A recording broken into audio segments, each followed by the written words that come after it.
I was walking past the tomb yesterday evening, just as the fog began to creep in from the eastern hills, when something caught my eye. A headstone, old, cracked, and half sunken into the earth.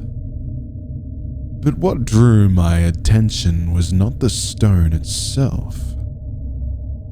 It was the mist. The mist seemed to gather around that grave, almost as if it belonged there. So I opened my ledger, and there, among the restless names of the dead, I found the one tied to that lonely grave. Some souls arrive here because they lived cruel lives. Others because the world was cruel to them. This entry concerns a man who spent his entire life chasing a shadow from his childhood. A creature he believed stole his family and poisoned his village. He devoted decades to hunting it, studying it, understanding it. Yet in the end, he became it. Tonight's application comes from Yaroslav Teuter, a man who discovered that some monsters are not hunted, they are inherited. Now, there was one other thing that threw me off about this headstone. There is no date of death anywhere to be found. Now, I've been doing this a very, very long time, and that is quite unusual. Nevertheless, let us review his testimony. Every single day, the same dreams. I am forced to relive the same memories whenever I close my eyes. Over 40 years have passed since then, but my subconsciousness is still trapped in one of those nights. As sad as it sounds, life moved on and so did I. As much as I could call it moving on, after all. My life's mission was to do away with the source of my problems. To do away with the man made from mist. Or so I thought. I've clamored for a chance to take my vengeance on him for so long. The things I've done to get where I needed to would have driven a lesser man insane. I knew this and pushed through. Yet when the opportunity presented itself, I couldn't do it. An additional set of terrors wormed its way into my mind. A trio of demons aptly called remorse, guilt, and regret. I've tried my best to wrestle control away from these infernal forces. But in the end, as always, I've proven to be too weak. Unable to accomplish the single-minded goal I've devoted my life to. I let him go. In that fateful moment, it felt like I had done the right thing by letting him go.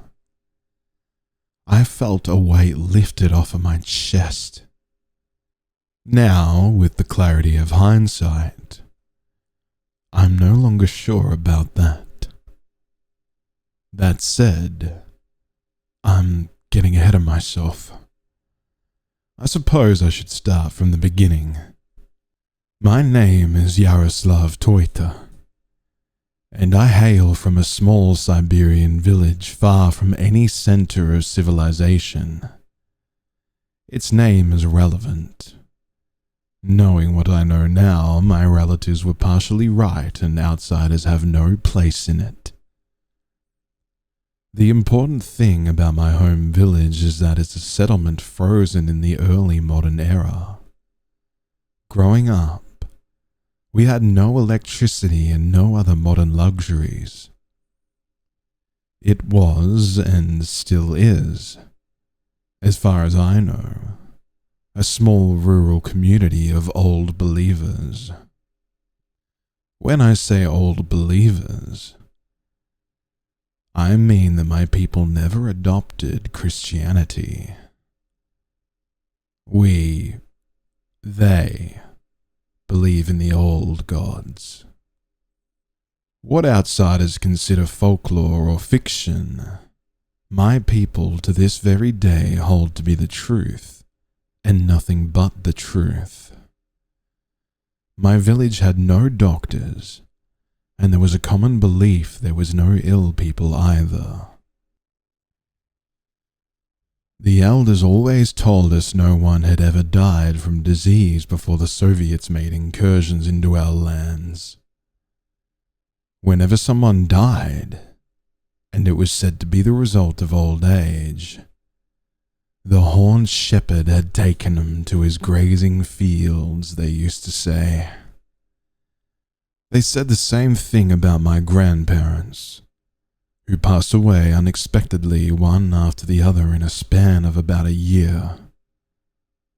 Grandma succumbed to the grief of losing the love of her life. Whenever people died in accidents or were relatively young, the locals blamed unnatural forces. Yet, no matter the evidence, diseases didn't exist until around my childhood. At least not according to the people. At some point, however, everything changed in the blink of an eye. Boris Bogdanov, also known as Beard, named so after his long and bushy greying beard, fell ill. He was constantly burning with fever, and over time his frame shrunk. The disease he contracted reduced him from a hulk of a man to a shell no larger than my dying grandfather in his last days. He was wasting away before our very eyes. The village folk attempted to chalk it up to malevolent spirits, poisoning his body and soul. Soon after him, his entire family got sick too. Before long, half of the village was on the brink of death. My father got ill too. I can vividly recall the moment death came knocking at our door. He was bound to suffer a slow and agonizing journey to the other side. It was a chilly spring night when I woke up, feeling the breeze enter and penetrate our home. That night, the darkness seemed to be bleaker than ever before. It was so dark that I couldn't even see my hand in front of my face. A chill ran down my spine. For the first time in years, I was afraid of the dark again. The void stared at me, and I couldn't help but dread its awful gaze. At 11 years old, I nearly pissed myself again just by looking around my bedroom and being unable to see anything. I was blind with fear. At that moment, I was blind. The nothingness swallowed my eyes all around me, and I wish it had stayed that way. I wish I never looked toward my parents' bed. The second I laid my eyes on my sleeping parents, reality took any semblance of innocence away from me. The unbearable weight of realization collapsed onto my infantile little body, dropping me to my knees with a startle. The animal instinct inside ordered my mouth to open, but no sound came. With my eyes transfixed on the sinister scene, I remained eerily quiet, gasping for air and holding back frightful tears. Every tall tale, every legend, every child's story I had grown out of by that point came back to haunt my psyche on that one fateful night. All of this turned out to be true.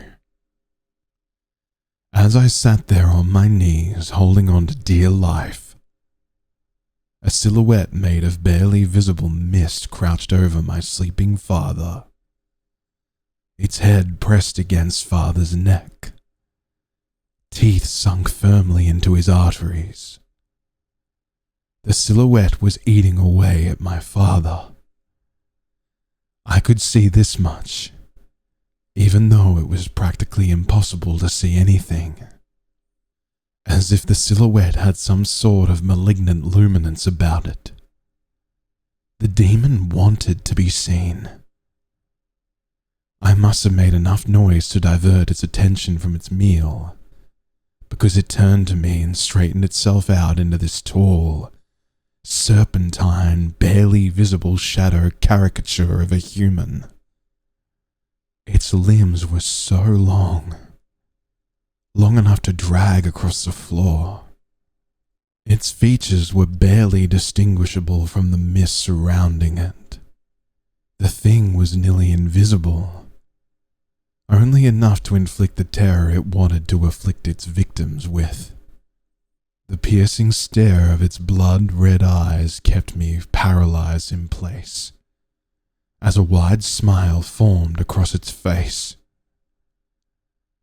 Crimson-stained, razor-sharp teeth peeked from behind its ashen-grey lips, and a long tongue hung loosely between its jaws.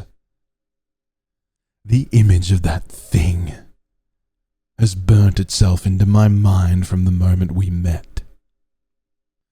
The devil placed a bony, clawed finger on its lips, signaling for me to keep my silence. Stricken with mortifying fear, I could not object nor resist. With tears streaming down my cheeks, I did all I could. I nodded. The thing vanished into the darkness, crawling away into the night. Exhausted and aching across my entire body, I barely pulled myself upright once it left. Still deep within the embrace of petrifying fear, it took all I had left to crawl back to bed, but I couldn't sleep. The image of the bloodied silhouette made from a mist, and my father's vitality clawed my eyes open every time I dared close them. The next morning, father was already sick, burning with fever. I knew what had caused it, but I wouldn't dare speak up. I knew that if I had sounded the alarm on the man made from mist, the locals would have accused me of being the monster myself. The idea around my village was, if you were old enough to work the household farm, you were an adult man. If you were an adult, you were old enough to protect your family. Me being unable to fight off the evil creature harming my parent meant I was cooperating with it, or was the source of said evil. Shame and regret at my inability to stand up, for my father ate away at every waking moment, while the ever-returning presence of the man made from mist robbed me of sleep every night. He came night after night to feast on my father's waning life. He tried to shake me into full awareness every single time he returned, tormenting me with my weakness. Every day I told myself this one would be different, but every time it ended the same. I was was on my knees, unable to do anything but gawk in horror at the pest taking away my father and chipping away at my sanity. Within a couple of months, my father was gone. When we buried him, I experienced a semblance of solace. Hopefully the man made from mist would never come back again. Wishing him to be satisfied with what he had taken away from me, I was too quick to jump to my conclusion. This world is cruel by nature, and as per the laws of the wild, a predator has no mercy on its prey while it starves. My tormentor would return to take away from me so long as it felt the need to satiate its hunger. Before long, I woke up once more in the middle of the night. It was cold for the summer. Too cold. Dreadful thoughts flooded my mind. Fearing for the worst, I jerked my head to look at my mother. Thankfully, she was alone, sound asleep. But I couldn't ease my mind away from the possibility that he had returned. I hadn't slept that night. In fact, I haven't slept right since. Never. The next morning I woke up to an ailing mother. She was burning with fever, and I was right to fear for the worst. He was there the previous night, and he was going to take my mother away from me.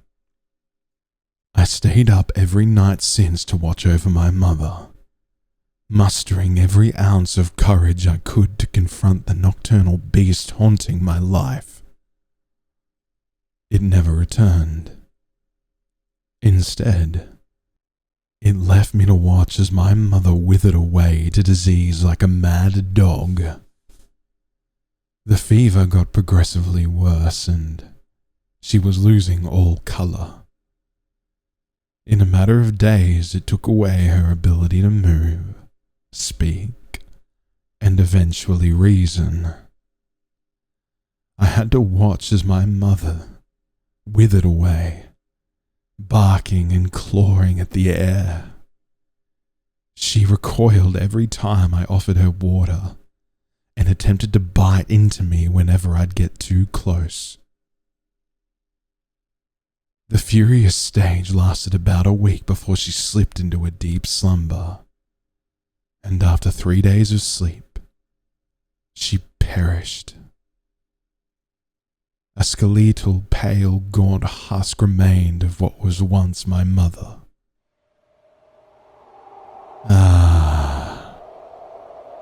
Grief. The most reliable engine for obsession. While I watched an evil, malevolent force tear my family to shreds, my entire world seemed to be engulfed by its flames. By the time Mother succumbed to her condition, more than half of the villagers were dead. The Soviets incurred into our lands. They wore alien suits as they took away whatever healthy children they could find, myself included. I fought and struggled to stay in the village, but they overpowered me. Proper adults had to restrain me so they could take me away from this hell and into the heart of civilization. After the authorities had placed me in an orphanage, the outside world forcefully enlightened me. It took years, but eventually, I figured out how to blend with the city folk. They could never fix the so-called trauma of what I had to endure. There was nothing they could do to mold the broken into a healthy adult. The damage had been too great for my wounds to heal. I adjusted to my new life and was driven by a lifelong goal to avenge whatever had taken my life away from me. After overhearing how an ancient strain of Siberian anthrax reanimated and wiped out about half of my home village, I ended up dedicating my life to figuring out how to eradicate this disease that had taken everything from me. They excuse the bite marks on people's necks as infected sores. It took me a long time, but I've gotten myself where I needed to be. The Soviets were right to call it a disease, but it wasn't anthrax that had decimated my home village and taken my parents' lives. It was something far worse. An untreatable condition that turns humans into hematophagic corpses somewhere between the living and the dead. Fortunately, the only means of treatment seemed to be the termination of the remaining processes vital to sustaining life in the afflicted. It's an understanding I came to have after long years of research under oftentimes illegal circumstances. The initial idea came about after a particularly nasty dream about my mother's last days. In my dream, she rose from her bed and fell on all fours. Frothing from the mouth, she coughed and barked simultaneously.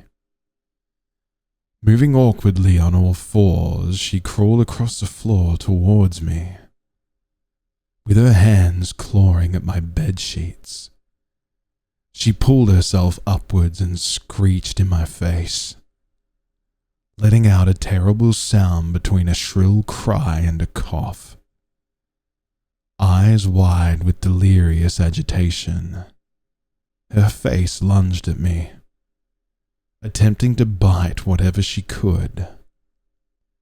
I cowered away under my sheets, trying to weather the rabid storm. Eventually, she clasped her jaws around my arm, and the pain of my dream jolted me awake. Covered in cold sweat and nearly hyperventilating, that's where I had my eureka moment. I was a medical student at the time. This seemed like something that fit neatly into my field of expertise, virology.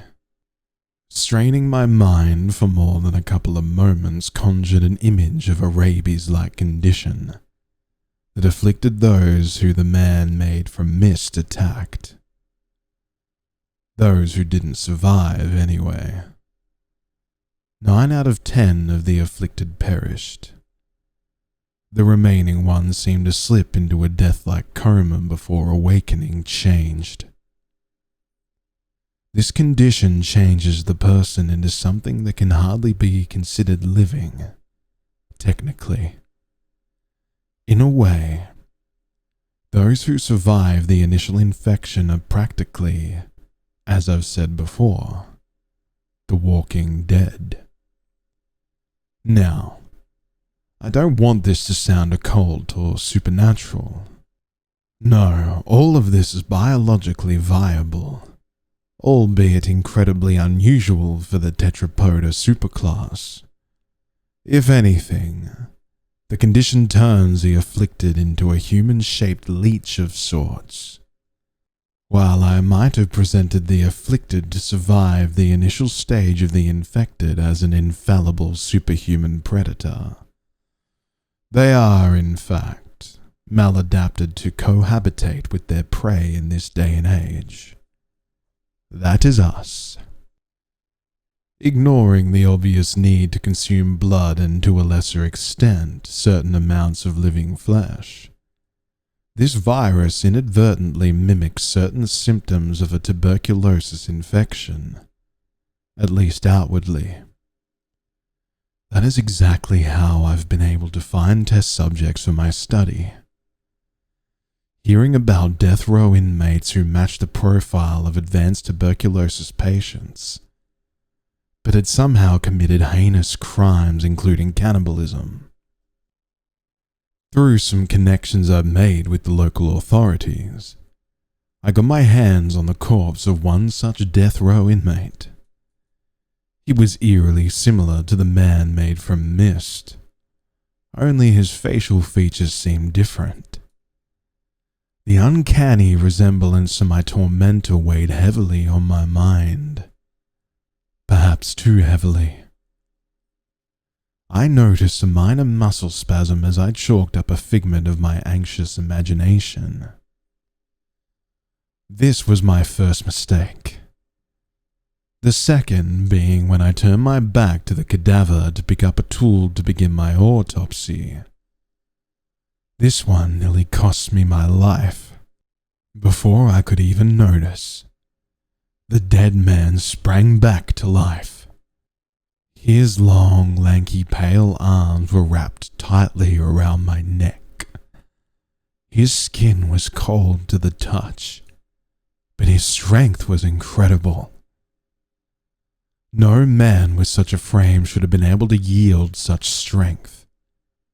No man appearing this sick should have been able to possess. Thankfully, I must have stood in an awkward position from him to apply his blood choke properly.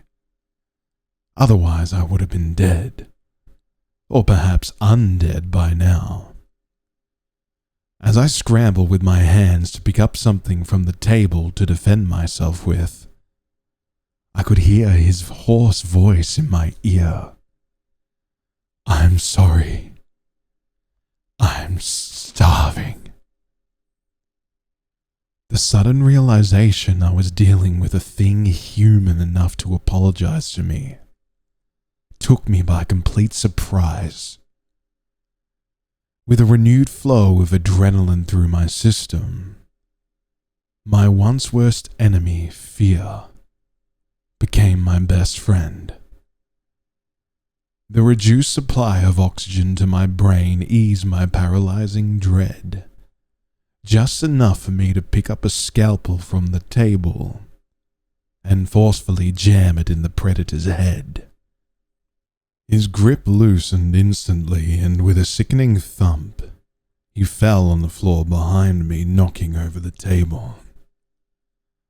The increased blood flow brought with it a maddening existential dread. My head spun and my heart raced through the roof. Terrible, illogical, intangible thoughts swarmed my mind. There was fear interlaced with anger, a burning wrath.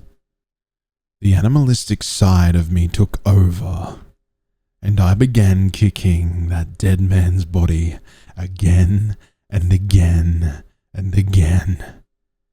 I wouldn't stop until I couldn't recognize his face as human.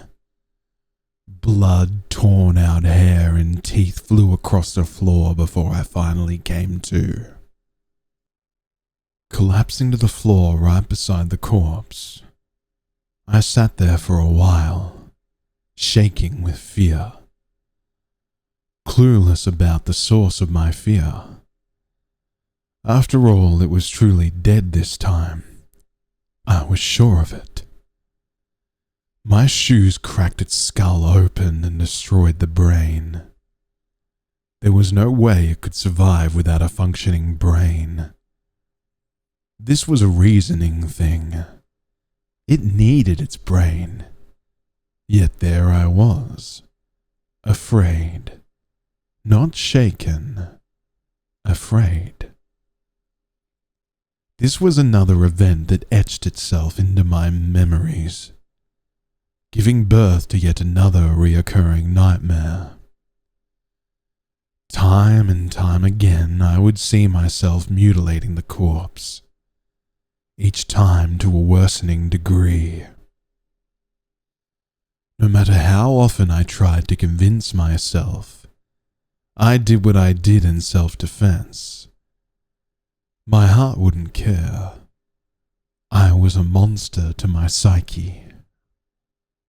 I deeply regret to admit this, but this was only the first one I had killed, and it too perhaps escaped this world in the quickest way possible.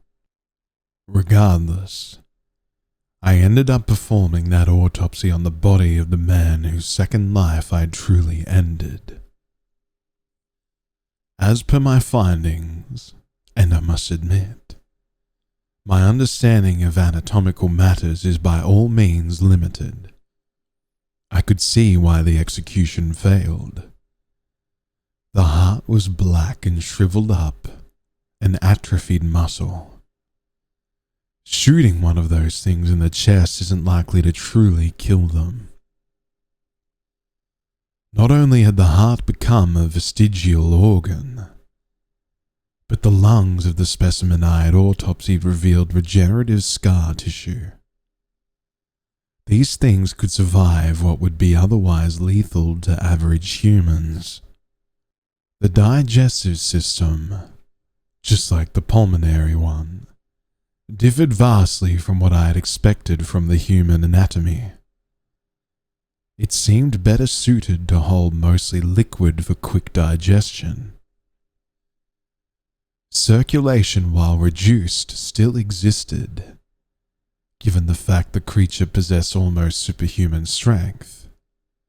To my understanding, the circulation is driven by musculoskeletal mechanisms explaining the pallor.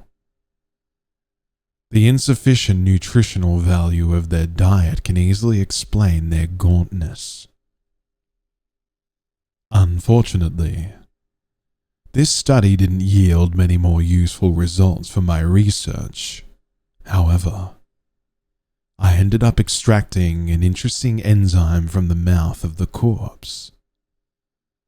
With great difficulty given the circumstances,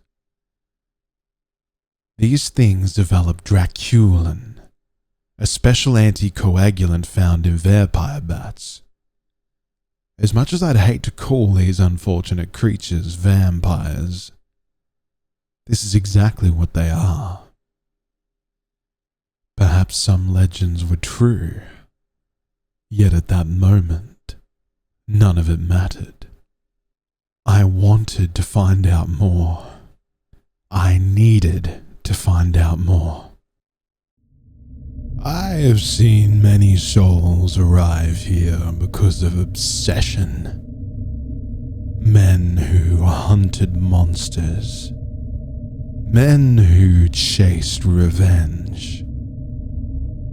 Men who believed that if they could only correct one wrong in this world, everything inside them would finally be quiet. But obsession is a patient thing. It does not scream. It whispers. And if you listen long enough, you will find yourself becoming the very thing you once swore to destroy. To make a painfully long story short, I'll conclude my search by saying that for the longest time, I had searched for clues using dubious methods. This, of course, didn't yield the desired results. My only solace during that period was the understanding that these creatures are solitary, and thus could not warn others about my activities and intentions. With the turn of the new millennium, fortune shone my way. Finally. Shortly before the infamous Armin Muse affair, I had experienced something not too dissimilar. I found a post on a message board outlining a request for a willing blood donor for cash. This wasn't what one could expect from a blood donation, however. The poster specified he was interested in drinking the donor's blood and, if possible, straight from the source. This couldn't be any more similar to the type of person I've been looking for. Disinterested in the money, I offered myself up. That said, I wasn't interested in anyone drinking my blood either. So, to facilitate a fair deal, I had to get a few bags of stored blood. With my line of work, that wasn't too hard. A week after contacting the poster of the message, we arranged a meeting. He wanted to see me at his house. Thinking he might intend to get more aggressive than I needed him to be, I made sure I had my pistol when I met him. Overall, he seemed like an alright person, other than the insistence on keeping the lighting lower than I'd usually like during our meeting. Everything was better than I could have expected. At first, he seemed taken aback by my offer of stored blood for information, but after the first sip of plasmoid liquid, he relented. To my surprise, he and I were a lot alike, as far as personality traits go. As he explained to me, there wasn't much that still interested him in life anymore. He could no longer form any emotional attachments nor feel the most potent emotions. The one glaring exception was the high he got when feeding. I too cannot feel much beyond bitter disappointment and the ever-present anxious dread that seems to shadow every moment of my being. I have burned every personal bridge I ever had, in favor of this ridiculous quest for revenge I wasn't sure I could ever complete. This pleasant and brief encounter confirmed my suspicions. The infected are solitary creatures and prefer to stay away from all other intelligent life forms when not feeding. I've also learned that to stay functional on the abysmal diet of blood and the occasional lump of flesh, the infected enter a state of hibernation that can last for years at a time. He confirmed my suspicion that the infected dislike bright lights, and preferred to hunt and overall go about their rather monotone lives at night. The most important piece of information I had received from this fine man was the fact that the infected rarely venture far from where they first succumbed to the plague, so long, of course, as they could find enough prey. Otherwise, like all other animals, they migrate and stick to their new location. Interestingly enough, I could almost see the sorrow in his crimson eyes, a deep regret, and a desire to escape an unseen pain that kept gnawing at him. I asked him about it, wondering if he was happy with where his life had taken him. He answered negatively. I wish he had asked me the same question, so I could just tell someone how miserable I had made my life. He never did, but I'm sure he saw his reflection in me. He was certainly bright enough to tell as much. In a rare moment of empathy, I offered to end his life.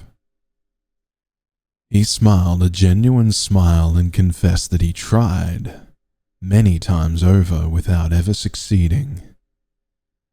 He explained that his displeasure wasn't the result of depression, but rather that he was tired of his endless boredom. Back then, I couldn't even tell the difference. Smiling back at him, I told him the secret to his survival was his brain staying intact. He quipped about it, making all the sense in the world, and told me he had no firearms. I pulled out my pistol, aiming at his head, and joked about how he wouldn't need one. He laughed, and when he did, I pulled the trigger. The laughter stopped, and the room fell dead silent, too silent, and with it, he fell as well, dead for good this time. Even though this act of killing was justified, it still frequented my dreams. Yet another nightmare to a gallery of never-ending visual sorrows. This one, however, was more melancholic than terrifying, but just as nerve-wracking. He lost all reason to live.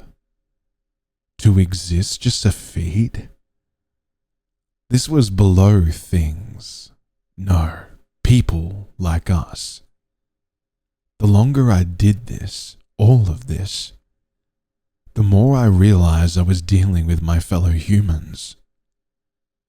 Unfortunately, the humans I've been dealing with have drifted away from the light of humanity.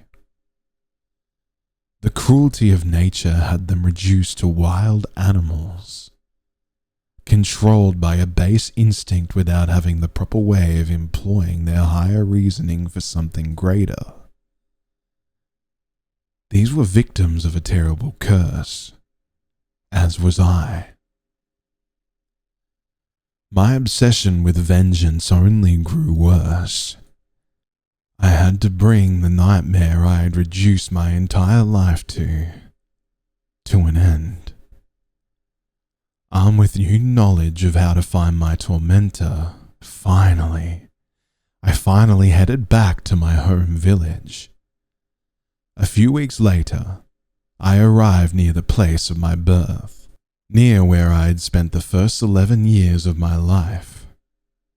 It was night, the perfect time to strike. That was easier said than done.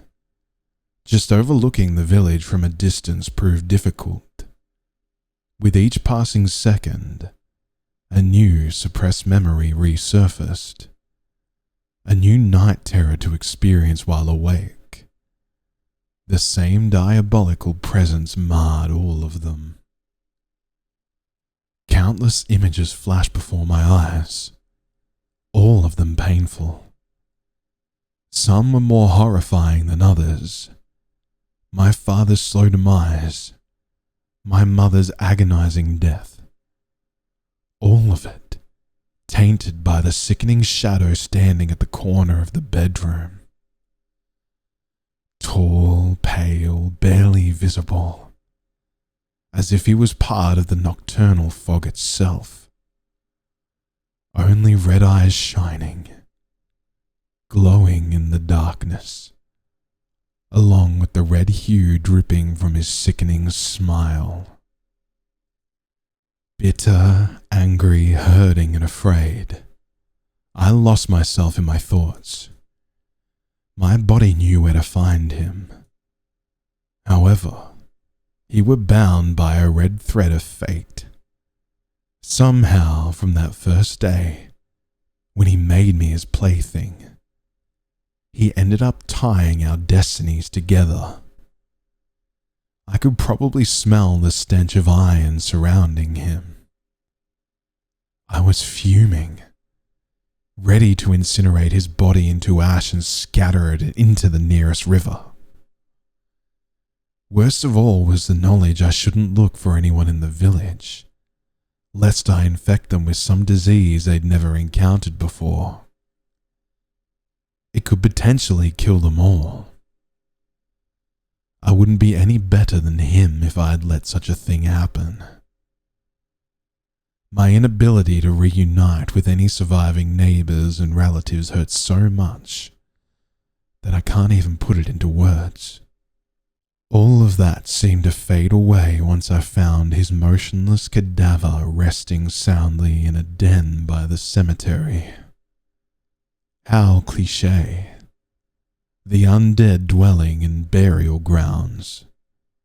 In that moment, bereft of his serpentine charm, everything seemed so different from what I remembered.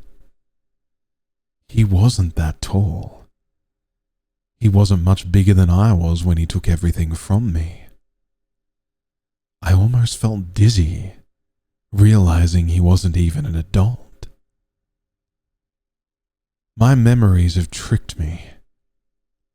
Everything seemed so bizarre and unreal at that moment. I was once again a lost child. once again confronted by a monster that existed only in my imagination. I trained my pistol on his death-like form. Yet in that moment, when our roles were reversed, when he suddenly became a helpless child, I was the man made from mist. When I had all the power in the world and he lay at my feet, unable to do anything to protect himself from my cruelty, I couldn't do it. I couldn't shoot him. I couldn't do it because I knew it wouldn't help me. It wouldn't bring my family back. Killing him wouldn't fix me or restore the humanity that I gave up on. It wouldn't allow me to feel any better. There was no point to it at all. I wouldn't feel any better if I put that bullet in him. Watching that pathetic carcass, I realized how little all of that mattered. My nightmares wouldn't end, and the anxiety and hatred would not go away. There was nothing that could ever heal my wounds. I will suffer from them as long as I am human. As much as I hate to admit it, I pitied him in that moment. As I've said, letting him go was a mistake. Maybe if I went through with my plan, I wouldn't end up where I am now. Instead of taking his life, I took some of his flesh. I cut off a little piece of his calf. He didn't even budge when my knife sliced through his pale leg like butter.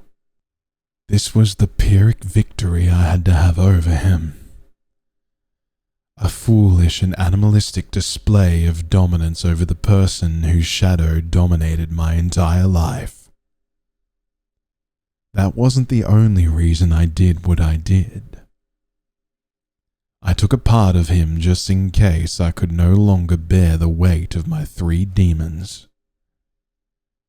Knowing people like him do not feel the most intense emotions, I was hoping for a quick and permanent solution should the need arise.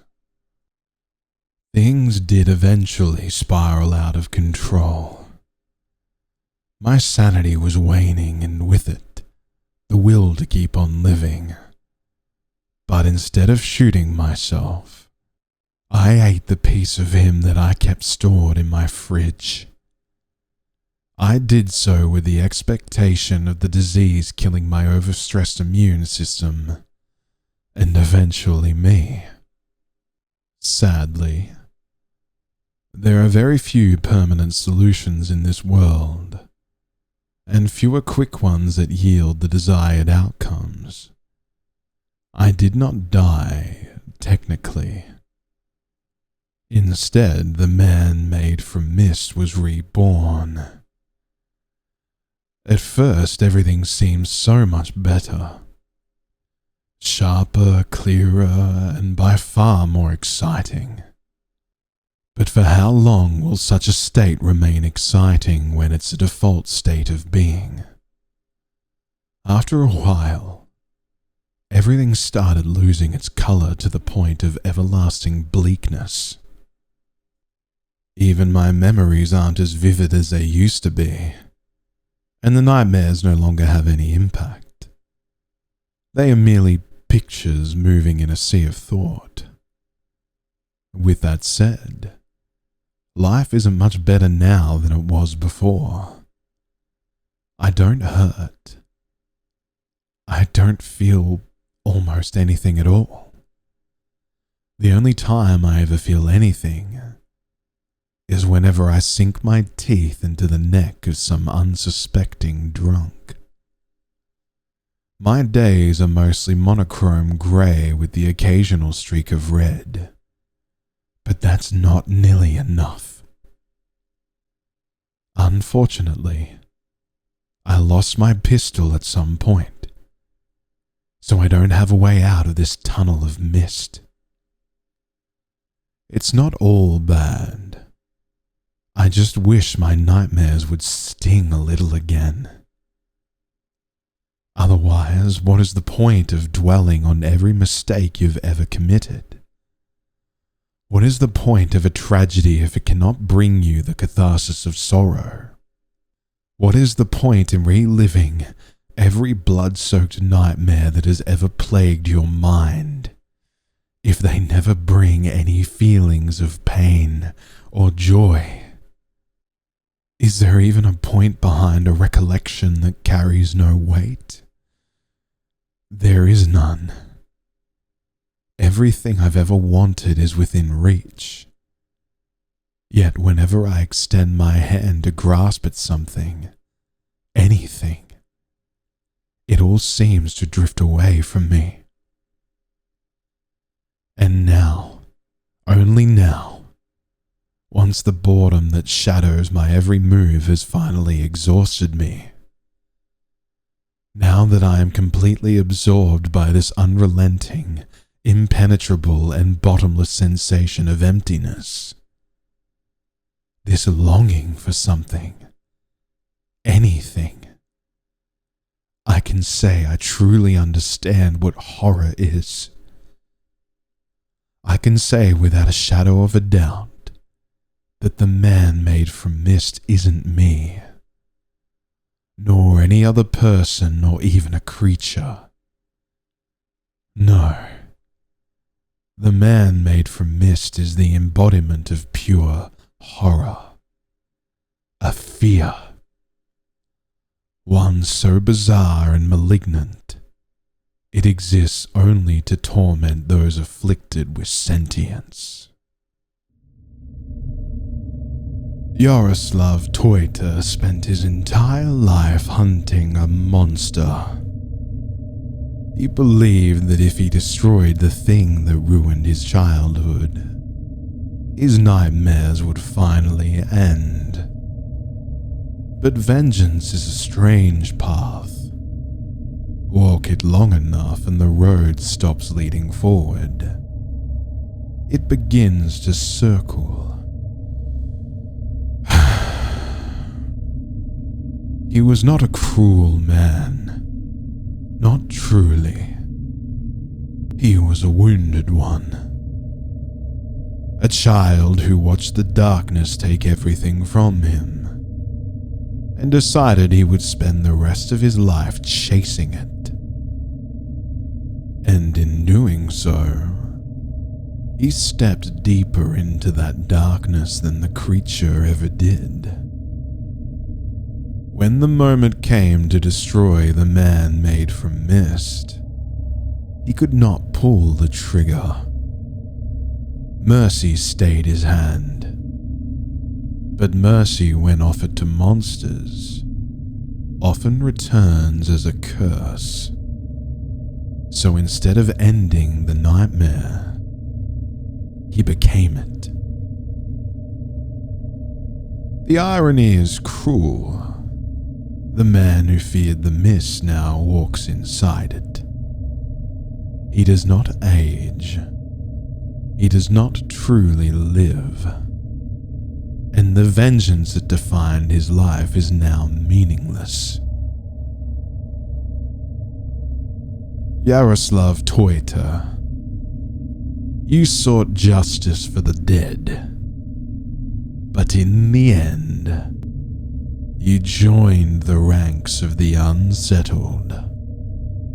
Your body still walks the world, and until the day someone finally grants you the death you were too weary to claim for yourself, you cannot rest.